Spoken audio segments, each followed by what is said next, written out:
성경 봉독 읽겠습니다. 주시는 말씀은 미가서 2장 11절로 13절까지 말씀입니다. 저희를 대표하여 황명숙 권사님께서 봉독해 주시겠습니다. 사람이 만일 허망하게 행하며 거짓말로 이르기를 내가 포도주와 독주에 대하여 내게 예언하리라 할 것 같으면 그 사람이 이 백성의 선지자가 되리로다. 야곱아, 내가 반드시 너희 무리를 다 모으며 내가 반드시 이스라엘의 남은 자를 모으고 그들의 한 처소에 두기를 보스라의 양떼같이 하며 초장의 양떼같이 하리니 사람들이 크게 떠들 것이며 길을 여는 자가 그들 앞에 올라가고 그들은 길을 열어 성문에 이르러서는 그리로 나갈 것이며 그들의 왕이 앞서가며 여호와께서는 선두로 가시니라. 아멘.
먼저 우리 하나님께 영광을 돌리고 이 부족한 종을 귀한 시간 허락하신 김세재 목사님과 우리 당회원들과 성도 한 분 한 분에게 깊은 감사를 드립니다. 성탄 때는 더 멀리 내려오셔서 말씀도 주시고 예물도 주시고 또 음악을 통해서 같이 성탄의 기쁨 나눠주신 우리 길교회 여러분들께 깊은 감사를 드립니다. 오늘 선도에서 행하신 하나님이라는 말씀 가지고 잠시 은혜를 나누고자 합니다. 그리스는 신의 나라입니다. 신이 참 많아요. 왕초가 제우스 신인데 그 밑에 이제 쭉 여러 담당 신들이 있어요. 그 중에 제일 큰 일을 맡아서 하는 소원 담당 신이 있었는데 삼형제가 소원의 신을 찾아갔어요. 신이시여, 소원이 뭐냐? 우리는 너무 가난하게 살아서 좀 큰 돈 많은 재벌집에 좀 태어나게 해주세요. 알았어, 그렇게 하지. 둘째가 갔어요. 너는 뭐냐? 저는요, 이 권력이 많은 권력의 집안에 좀 태어나고 살고 싶어요. 알았어, 그렇게 해주지. 막내가 갔어요. 넌 뭐냐? 저는요, 우리 집은 가난을 대문을 받아서 산꼭대기 낡은 판자촌에 살고 있는데 우범지대예요. 자식이 하나 있는데 자식을 잘 기를 수도 없고 위험하고 우리 부인이 너무 고생을 해서 그래서 뭐가 원이냐? 이게 저는요, 대궐 가서 큰 집에 살면서 싸움도 없고 다툼도 없고 서로 사랑만 있고 서로 이해만 하고 평화스러운 곳에서 좋은 직장에 다니면서 우리 자식 좀 잘 기르고 우리 와이프 좀 행복하게 해드리고 싶은 그런 곳이 있으면 하나 소개해 주세요. 그랬더니 소원의 신이 빨딱 일어나서 하는 말이 얘야, 이 세상에 그런 곳이 있으면 내가 사지 널 주겠니? 그랬다는 거예요. 이 세상은 그런 것이 없지요. 항상 시험과 고통과 아픔과 슬픔에 있는 이런 세상입니다. 오늘 이 미가 선지는 아주 그런 시대에 말씀과 위로를 전하던 아주 여호와 같으시는 이름을 가진 선지자지요. 이스라엘 백성은 지금도 싸움은 여러 나라 더불어서 전쟁을 하고 있지만 늘 이스라엘의 역사는 전쟁의 역사예요. 지금도 그렇고 과거도 그렇고 늘 외침을 당하고 싸움을 해야 되고 힘든 나라죠. 거기다가 그때 당시에는 또 기근이 심해가지고 고기들이 다 말라지고 먹을 게 없어 굶어 죽어가고 있었어요. 거기다 한술 더 떠서 우리도 팬데믹을 겪었지만 유행병이 돌아가지고 수도 많은 사람이 지체가 되어 뒹굴고 다녔어요. 요즘에 의학이 좀 있어서 좀 예방도 받지만 그때는 그런 시절이 아니니까 걸리면 죽는 거예요. 그러니까 맨 길거리에 시체덩어리가 굴러다니고 그런 참 어려운 시기에 다니시면서 하나님은 이러신 분입니다. 위로와 복음을 전하던 위대한 선지자였지요. 하나님은 우리에게 시련을 주시지만은 결코 우리를 망하게 하지는 않습니다. 힘을 내십시오. 우리 성경을 통해 보서라도 우리를 망하게 하는 하나님 아니시잖아요. 아담과 하와를 불렀어요. 에덴 동산을 다 줬어요. 아이고 좋아. 그런데 범죄함으로 인해서 하나님과 인간의 관계를 가로막는 엄청난 큰 죄를 저질렀어요. 그럼 망해야 되잖아요. 근데 하나님께서는 아담에게는 남자들에게는 땀을 흘려야 먹고 살고 여자들에게는 상고의 고통을 겪어야 손자를 낳을 수가 있고 고통은 줬지만은 오히려 축복을 주셨잖아요. 생육하고 번성하고 창궐하고 땅을 정복하고 땅을 지배하라. 그런 하나님이었단 말이에요. 우리 성경을 통해 보서라도 요나를 봅시다. 요나가 불순종해서 도망을 가다가 큰 고래 뱃속을 들어갔어요. 3주 3야를 회개를 했어요. 왜냐하면 3일 지나면 고래 위가 내려가 녹아서 죽어버리기 때문에 3주 3야를 그냥 배를 두들기면서 회개했을 때 하나님께서 망하게 하지 않으시고 니느웨 성으로 토하게 해서 사명을 감당하게 해주신 하나님이셨어요. 또 우리 고난, 고통하면 누구를 생각합니까? 요셉, 욥을 생각하잖아요. 요셉. 자식 잃고 사업 망하고 몸에 어려운 병을 얻고 그 고난과 고통 시련 속에서도 그걸 인내하며 살다가 욥기 42장 끝절에 보면은 새로운 축복, 갑절의 축복을 받았어요. 망하게 하는 하나님이 아니고 새로운 축복을 주신 하나님이시다. 우리 신약으로 넘어갑시다. 요한복음 5장 1절로 9절을 보시면 베데스다 연못가에 이 사지가 다 마비된 들꽃에 실려다니는 이 환자가 있었어요. 사지가 마비돼서 움직일 때마다 들꽃에 움직인다는 그 삶이 얼마나 고달프고 얼마나 힘들었어요. 얼마나 시련이 많았어요. 그러나 예수님을 만나로 인해서 회복이 됐어요.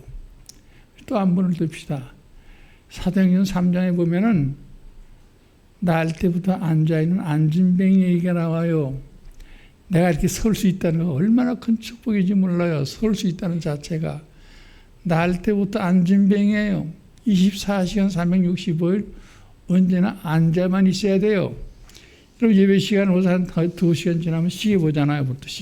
언제 끝나나 시계 쳐다보는데 일평생을 앉아있는 게 얼마나 힘들겠어요. 여러분 인천에서 저쪽 워싱턴 DC까지 비행시간이 15시간이에요. 저는 이 집도 가야 되지만 한 2-3시간은 그냥 그런 데로 앉아서 가는데 한 3시간쯤 넘으면 이제 엉덩이가 들썩거리고 무릎이 아프고 답답하기 시작합니다. 미치겠어요.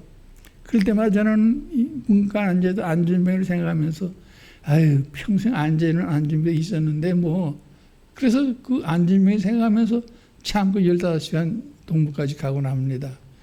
그런 시련이 있었지만은 예수님을 만나 내게 금과 은은 없으나 내게 있는 것은 내게 주노니 나사렛 예수의 이름으로 일어나라.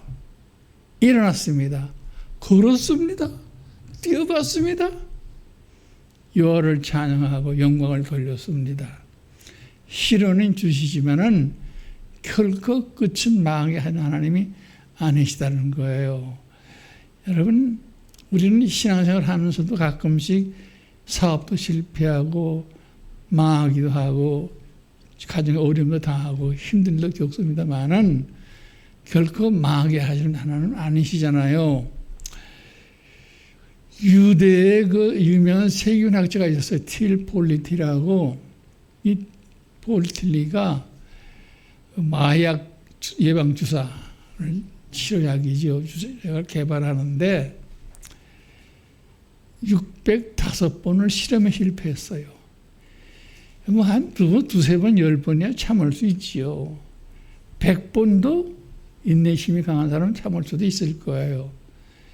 600번을 실패했다는 건 이건 완전히 좌절이지요.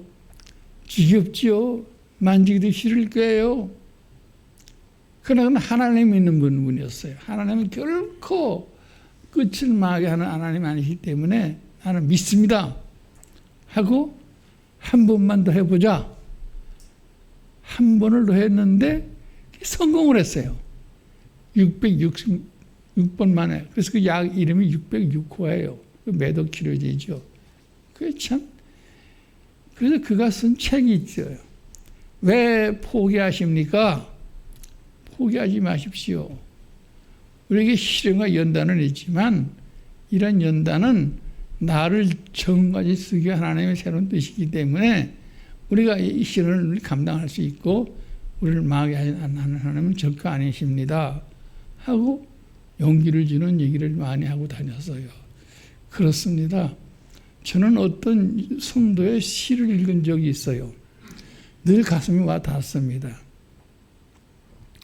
나의 잦은 실수에도 언제나 여유롭게 봐주시는 하나님을 나는 믿습니다.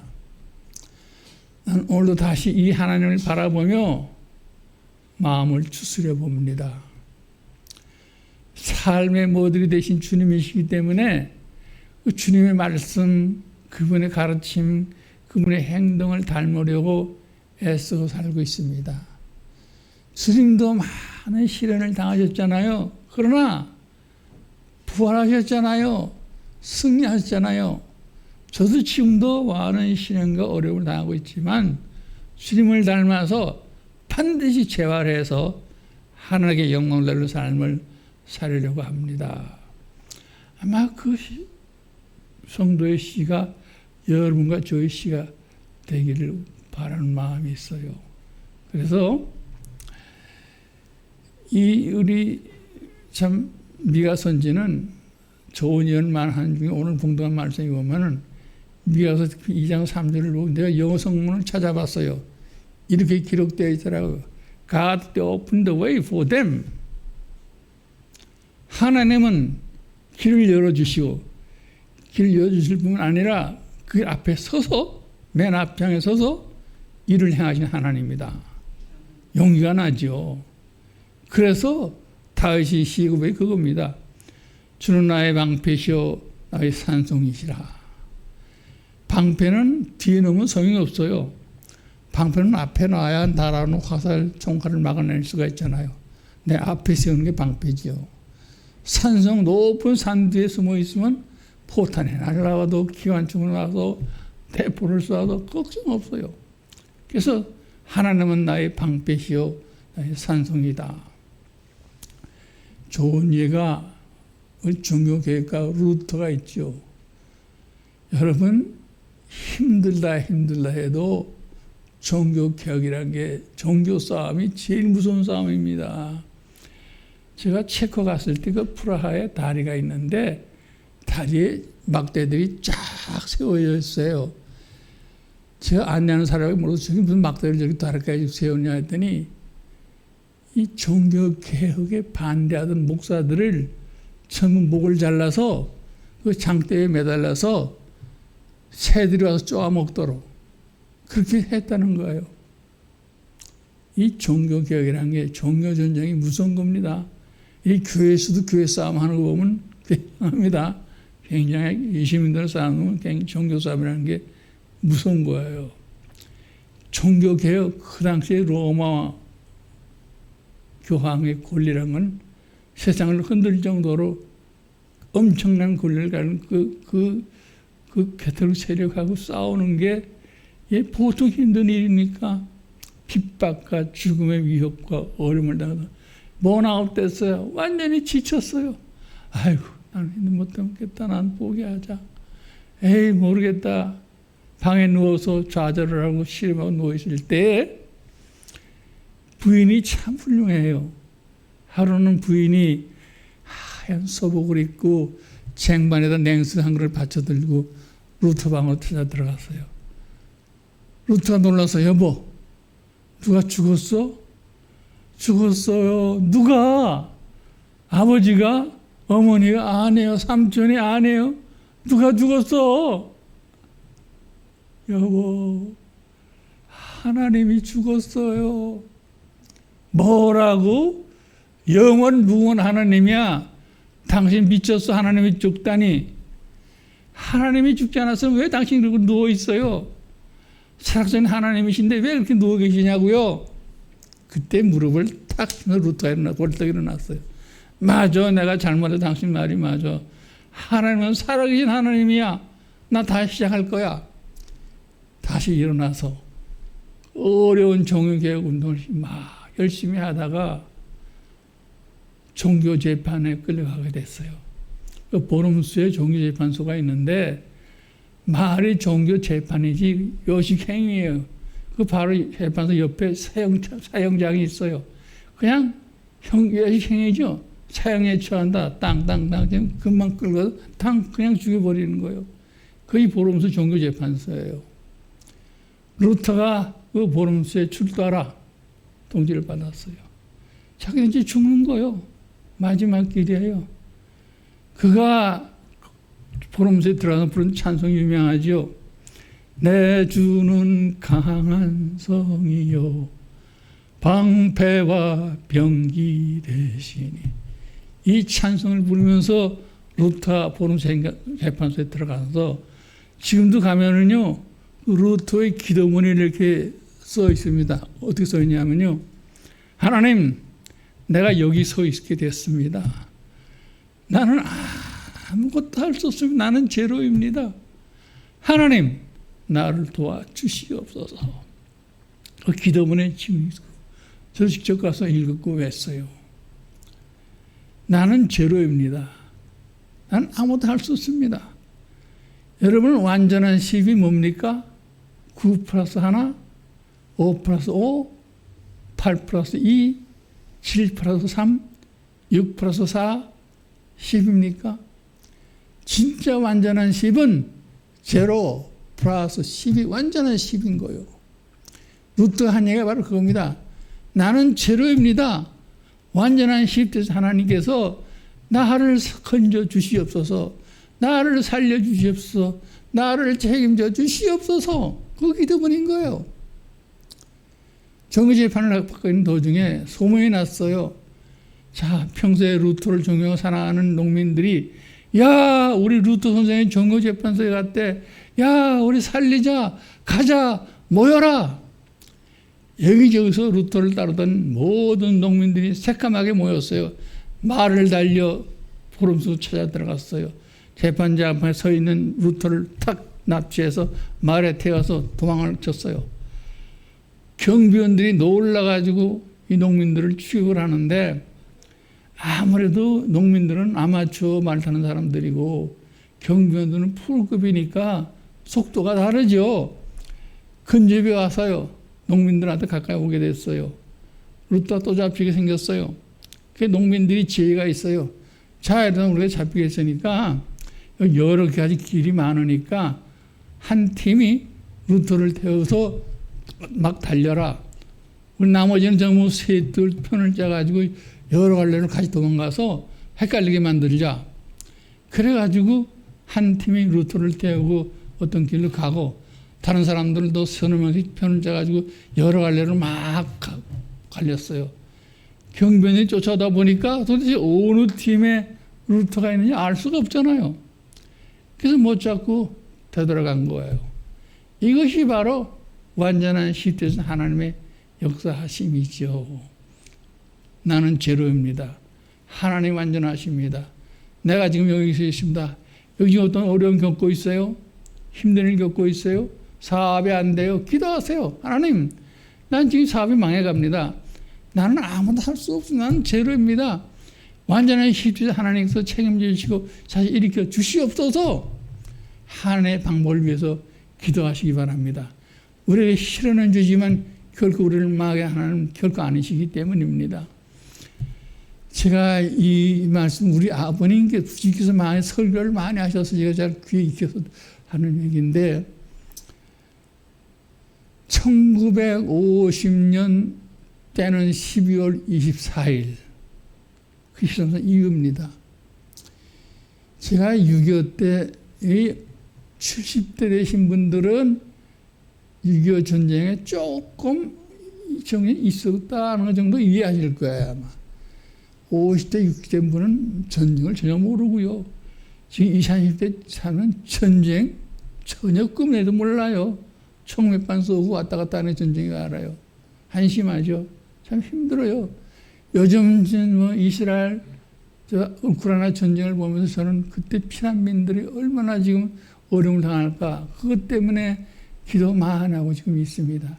하나님 선대로 사용해 주시옵소서. 막아 주시옵소서. 평화를 주시옵소서. 간절히 기도하고 있는 중에 있습니다. 전쟁이라는 거 있어서는 절대로 안 돼요. 절대로 안 됩니다. 안 돼요. 얼마나 힘든지 알아요, 전쟁이라는 게. 저는 태어나기는 평양에서 태어났지만 평남 순천이 우리 할머님이 계시고 큰아버지가 자라가지고 계시기 때문에 어린 날을 순천으로 들어가서 할머니 품에서 기르게 했어요. 아버지는 평양에서 사업을 하시고. 그래서 저는 아기 때는 순천에서 자라다가 조금 커서 다시 평양으로 내려왔는데 6.25가 났어요.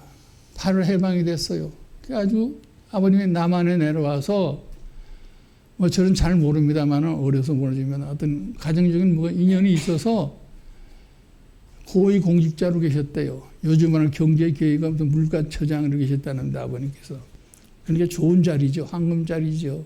잘 생기는 자리 아닙니까?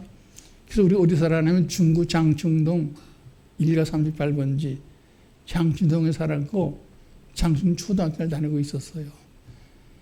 6학년 때 유교가 일어난 거예요.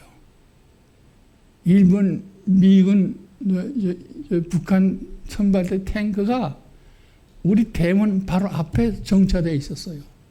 삼거리 집이었기 때문에 그 앞에 탱크가, 이민군 탱크가 거기서 딱 서 있더라고요. 대문을 열고 나가면 바로 탱크예요. 이민군 탱크 처음 봤어요. 왜 여러분 피난을 가야 되는지 알아요? 전쟁 나면 피난 가요. 저도 피난 가야 돼요. 왜? 제일 처음에 그 내무성에서 누굴 잡아가냐면 통반장을 잡아가요. 통반장이 그 동네 사람들 인적사항을 다 알기 때문에 족치는 거예요.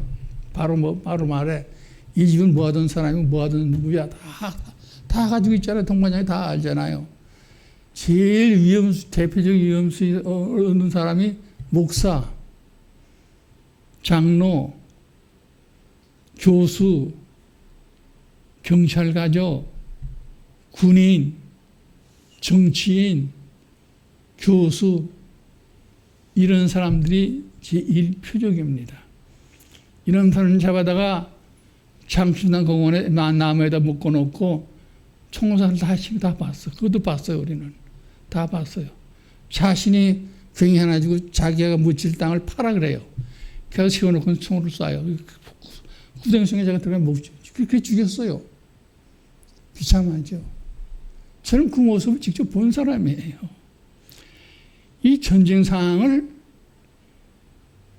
지금 제가 예비역 장군도 만났고 현역 장군도 만나서 얘기를 좀 나눠봤지만은 잘 모르더라고요. 제일 실전 경험이 있는 사람이 백선엽 장군이신데 아마 백세로 돌아가셨죠.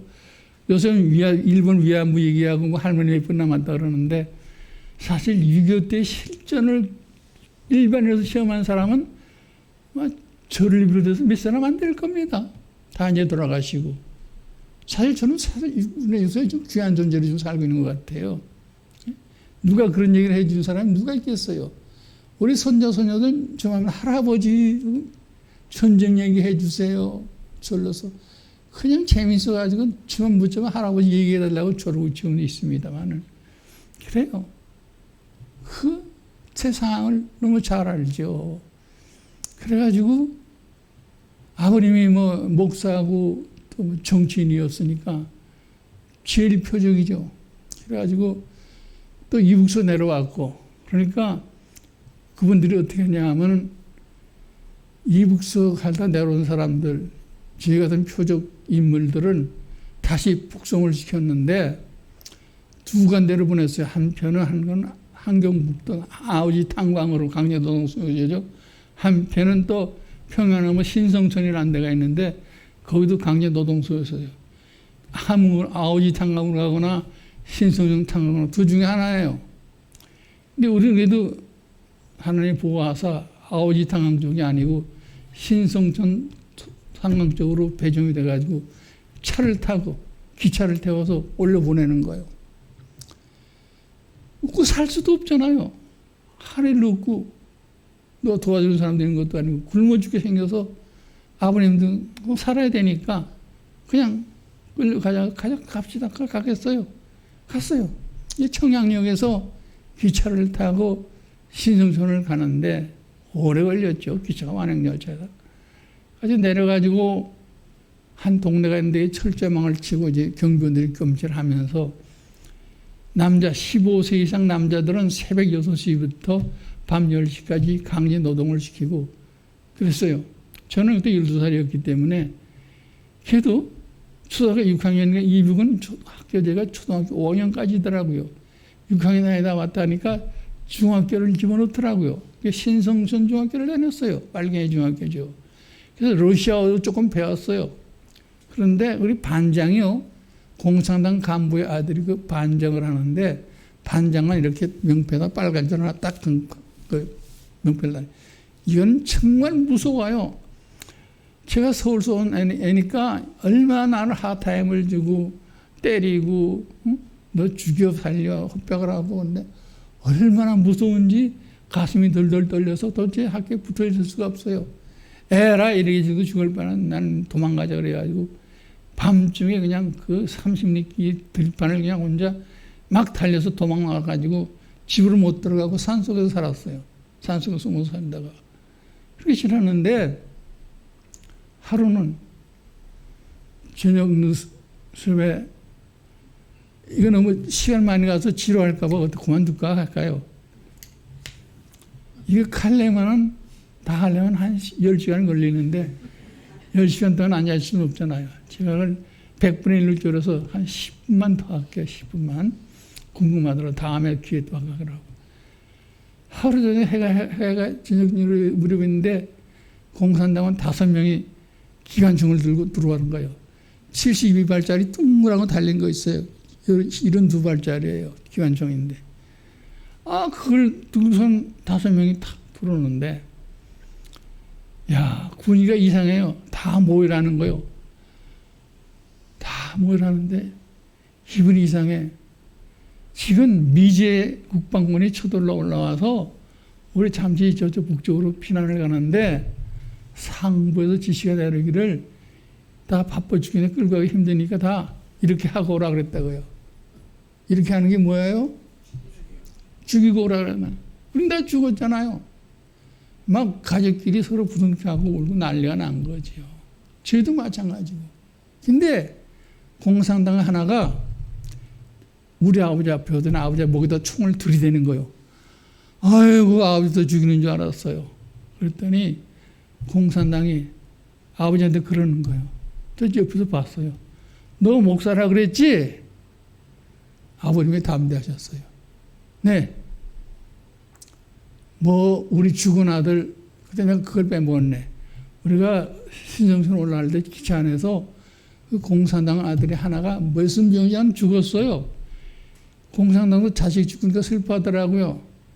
그때 아버님 용기가 있었어요. 나는 목사인데 내가 당신 죽은 아들 내 장사 지내주고 기도해 줄 테니까 죽은 아들 나한테 달라고.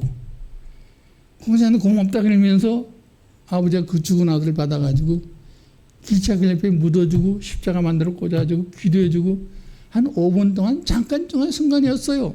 그럼 우리는 잊어먹었어요. 근데 공산당은 그걸 기억하는 거야.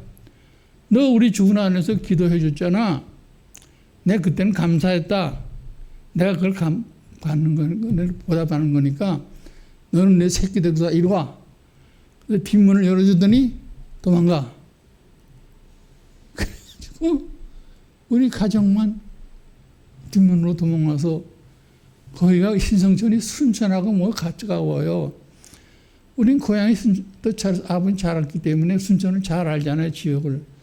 산길을 넘어서 한 이틀 동안 산에서 길을 넘어가지고 순천 고향길에 큰아버지 작은아버지 우리 할머니 계신 곳에 찾아갔어요.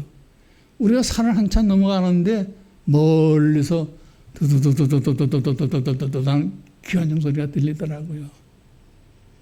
다 죽이는 모습이죠. 저도 지금도 자다가 깜짝깜짝 꿈을 깨는 이유가 그것 때문에 그래요. 자다가도 그때 모습 생각하면 깜짝 일어나요. 트라우마가 있는 거죠. 그래가지고 하여간 우리는 살았어요. 살아가지고 밤에 들어가니까 동네에서 우리가 온 거 하면 큰일 나니까 공산당이 알면 큰일 나니까 달하게 우리 가족들을 숨겨서 배후 출연을 못 시키고 그러다가 이 미군들이 북진에 올라왔어요. 그때 보니까 인민군 폐잔병들이 막 수없이 막 몰려들더라고 순천에.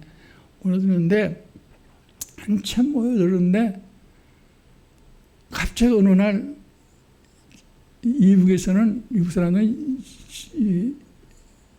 전투기 우리는 뭐라 그러냐면 쌕쌕이라고 그래요. 쌕쌕이 전투기를 쌕쌕이 편다가 하늘을 새까맣게 덮더라고요.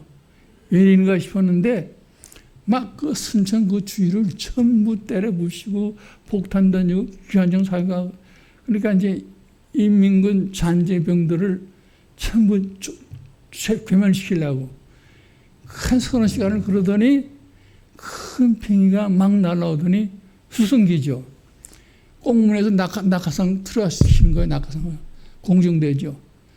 저는 비행기 공문에서 그 낙하산 내리는 거 다 봤어요. 자, 성령에서 낙하산 애들이 다 낙하산을 파먹고 다 모여서 정비를 하더니 어디론가 가더라고요. 그러니까 이제 싸우러 나가는 거죠. 토벌하러.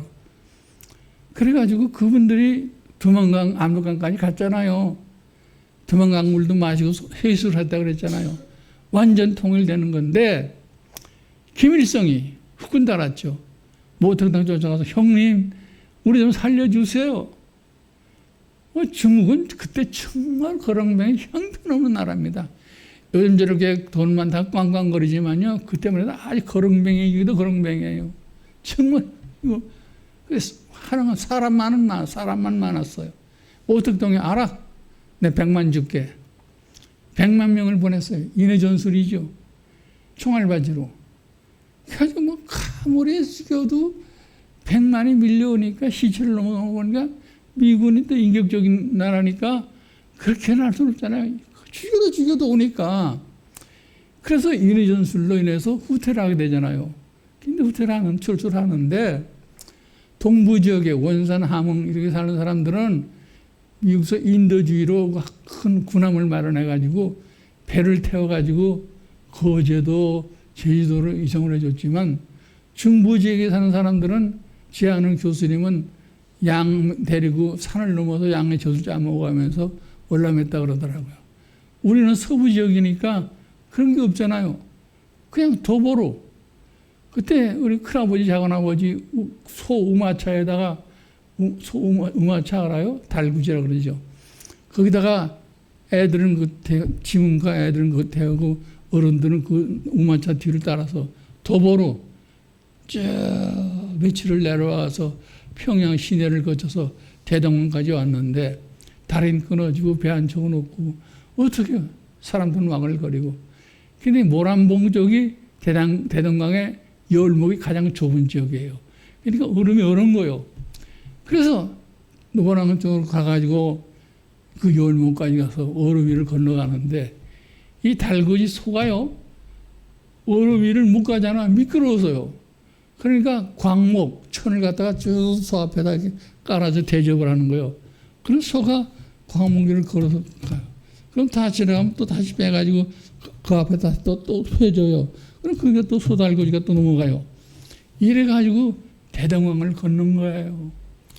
그래가지고 조금 가면 좋은데 우리 큰아버지, 작은아버지 하는 말씀이 우리 아버지 보고 자네는 서울에서 살았기 때문에 가능하지. 우리는 서울을 모르고 어떻게 살아야 될지 막연하니까 자기는 그냥 도로 올라가겠대요, 고향으로. 그럼 어떡합니까? 그래서 큰아버님께서 비단 공장을 하셨는데 그때는 비단 공장은 굉장히 부자입니다. 비단이 제일 비싸고 값어치가 있었어요. 비단 가져오던 거 다 우리 아버지 주시고 그냥 다시 올라갔어요. 생전 모르죠. 돌아가셨겠죠. 올라가서. 그래서 마지막 헤어지고 우리는 그냥 평양 남한 쪽으로 내려가는데 걸어서 내려가는데 얼마나 힘이 들어요. 보따리 지고. 감상 가끔가다 군수품 실은 기차가 이제 내려가는데 지붕 위에 태워주더라고요. 기차 지붕이가 이렇게 평평하면 좋은데 이렇게 비스듬히 둥글하잖아요. 그럼 거기에 이제 몸이 기울어지고 기차가 평하게 되면 충격을 받게 되면 그냥 굴러 떨어지는 거예요. 그럼 그냥 떨어져 죽는 거예요. 그럼 누가 보호할 사람도 지켜줄 사람도 없어요. 그래서 짐을 중심으로 해서 가족끼리 서로 끈을 매가지고 서로 견제하면서 그렇게 살아서 그렇게 고생을 해가면서 중간에 가다가 또 군수품 내리려고 그러는데 다 내리래. 내리면 또 그냥 또 도보로 또 짐 보따리 지고 또 걸어가는 한없이 걸어서 걸어서 임진강까지 왔어요. 그때가 12월 24일이에요. 크리스마스 이브예요. 3천여 명 피난민들이 모여서 있는데 다리는 끊어졌지요. 배 한 척은 없지요.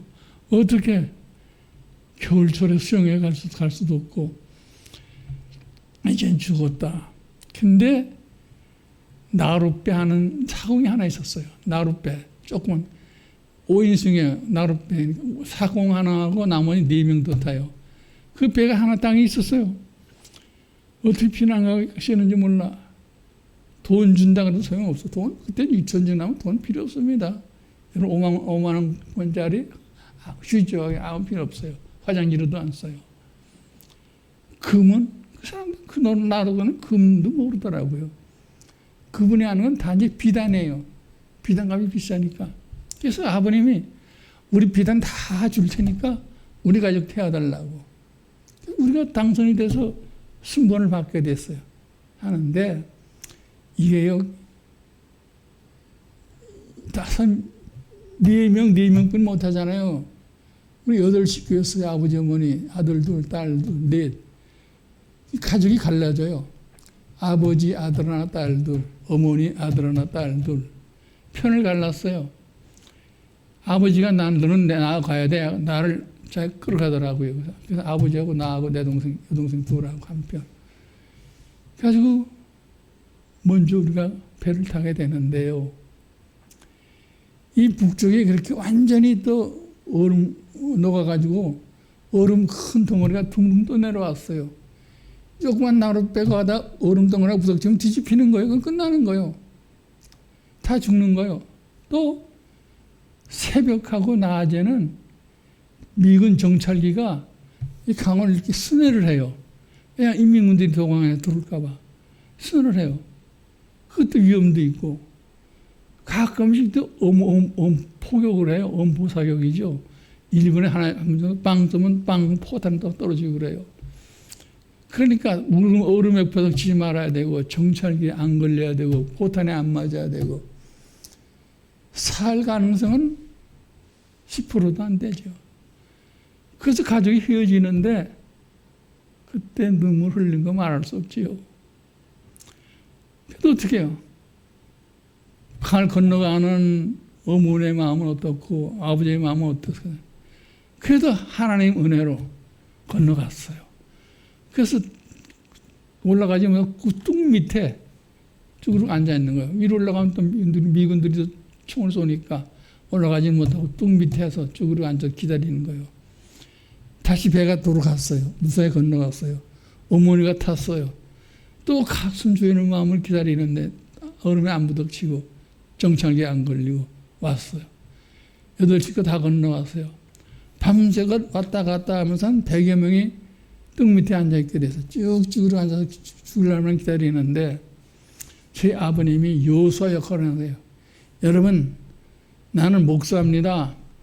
내가 큰 태극기가 있는데 내가 이 태극기를 가지고 여기 올라가서 태극기를 휘둘고 있을 테니까 살고 싶은 분은 하나님을 믿으시기 원하는 분은 하나님 도와줄 거니까 태극기 가지면 태극기를 흔들고 흰옷 입은 사람은 흰옷을 벗어서 흔들라고 항복한다는 뜻으로 들고 내 뒤를 따라오십시오. 이쪽 끝 저쪽 끝까 가는 동안에 하나님 역사하실 것입니다. 사람들 별 수 있나요? 아버지가 매 뜨게 올라가서 태극기를 착 펼쳤어요. 가야 되는데 문제는 안요한이가 문제예요. 제가 몸이 약해서 오래 걸으니까 발바닥에 물집이 생겨가지고 물집이 터져서 발바닥이 아파서 걷지를 못해. 재질끌. 그러니까 어떻게 나를 버리고 갈 수는 없고 아버지가 큰 이불질 담당이라서 이불짐을 지고 갔는데 아버님은 저를 번쩍 들어다 이불짐에 저를 올려놓고 저는 그때 12살이었지만 키가 작고 몸이 약해서 무게는 얼마 안 나갔어요. 탁 이불짐 올려놓고 그럼 네가 태극기를 네가 휘둘러라 앞에 앉아서. 그러니까 아버지가 제일 앞에 아니라 지가 제일 앞장이죠. 지가 태극기를 잡아서 흔들었어요. 그리고 가니까 사람들이 다 올라오더라고요. 살기 위해서 다 올라와서 100여 명이 쭉 손을 들고 흰옷을 흔들면서 아버지를 따라 저쪽 끝을 향해서 가는 거예요. 저 끝까지 가는 동안에 사건이 생기면 할 수 없고 안 생기면 다행이고 언제나 죽을 가능성을 가지고 가는 거예요. 한참을 가는데요. 참 어떻게 역사하는지 알아요? 어모 대포를 쏜다 그랬죠. 대포 한 알이 오발탄이 돼가지고 뚝 밑에 탁 떨어졌어요. 뚝 밑에 전부 지뢰밭인 거예요. 지뢰에 포탄이 떨어지니까 탕탕탕탕탕탕탕탕 연쇄적으로 난리가 났죠. 지뢰밭이 떡밭이 됐어. 다 터졌어요. 그때 이렇게 보니까 한국 통역관이 미군한테 얘기하는 것 같아. 뭐라고 저 사람들은 피난민 같으니까 이민군이 아니니까 저 지뢰 터진 대로 오라 그러려고. 그래서 그 통화가 됐는지 막 그 한국 정부가 건너오라고 손짓하더라고요. 그래서 그 지뢰 터졌던 그 밭을 건너갔어요. 건너가서 그다음에 건너가니까 CID가 있더라고요. CID를 전부 데려가더니 막 조사를 하는 거예요. 막 개머리판으로 막 때리면서 똑바로 얘기하라고. 이민군이 아니야. 젊은 사람들은 죽어나더라고요. 피가 나더라고. 개머리판으로 패더라고요. 똑바로 부르려고. 근데 짐 조사하는데 우리 집에서는 태극기가 나오죠. 아버님이 정부기관에 근무할 때 이승만 박사가 찍은 사진도 있죠. 성경 나오죠. 찬송 나오죠. 우리는 완전히 신분이 100% 저희를 존경하더라고요. 시키더라고요. 부하들한테. 이분은 특별한 분이니까 우리가 잘 모셔야 되니까 좋은 집에 오늘 식사도 잘 해드리고, 이튿날 포부대가 제일 후방이잖아요. 제일 후방까지 차로다가 모셔드리도록 해라. 이렇게 명령을 내려가지고. 또 저는 발이 아프다 그러니까 야전병원이 있더라고요. 야전병원 데려가서 발을 치료해 주는데 주사를 놔주고 약을 발라주고, 바닥이 두껍고 폭신한 털신도 있더라고요. 일선 야전병원이니까 아마 미군들 가운데 보행하다 그런 분이 많이 생기는지 야전 털신도 있더라고요. 털신을 시켜주고 휠체어까지 줘가지고 저를 휠체어 태워서 일가더라. 참 저는 미군의 사랑을 많이 받은 사람이죠. 그래가지고 잘 대접받고 쭉 전방 시설을 다 한 거예요. 저는 탱크 부대가 있고 보병대 연대가 있고 그 다음에 지원 부대가 있고 맨 끝에 포병들이 있더라고요. 포병들을 지나는 게 전쟁 배치가 다 끝난 거예요. 실전을 다 봤어요. 그래서 내려서 휠체어를 타고 끌어가니까 짐 같은 것도 좀 밥소리라든가 반찬 그릇이나 이런 거는 들어가기 힘든 건데 휠체어 탔으니까 제 무릎에다가 다 그런 올려놔가지고 호황스럽게 집 식구도 없고, 그래가지고 임정을 건너서 그 다음에 이제 또 한강이 있고 금강이 있고 전주, 이리, 목포, 여수, 순천, 통영, 거제도까지 그걸 다 얘기하려면 밤새야 되니까 여기까지만 할게요. 임진강까지 동항한 것만 얘기할게요. 제가 실전을 더 궁금하신 분은 개인적으로 여쭤보세요. 제가 군대 실전은 사실 제가 군 참모총장보다 제가 더 잘합니다. 실전은. 그래서 무사히 임진강을 통하는 하나님이 선대서 행하셨다. 길을 여실 뿐만 아니라 선대서 행하신 하나님이나 아버님이 이 설교를 많이 하셨습니다. 제가 귀가 따뜻 들었어요. 오늘 저는 이 설교를 하면서 이 시간을 마치도록 하겠습니다. 기도하겠습니다. 하나님, 우리가 한 생 살면서 시련과 걱정과 아픔과 상처도 받습니다만은 분명한 사실은 하나님은 저기에 시련을 주지만 우리를 정금과 같이 연단해서 이게 시련을 주시지만 망하지는 않고 오히려 선대서서 길을 열어주시고 행하시는 하나님을 믿습니다. 오늘 우리 길가족에 모든 어려운 문제가 있습니까? 해결되어야 할 문제가 있습니까? 힘들고 어렵습니까? 하나님 길을 열어주시고 선대서서 행하심으로 하나님 그런 뜻을 따라 살아가는 축복받는 우리 모든 길가족들 되게 하여 주시옵소서. 모든 걸 이루시고 되게 하시는 예수님 이름으로 간절히 기도드립니다.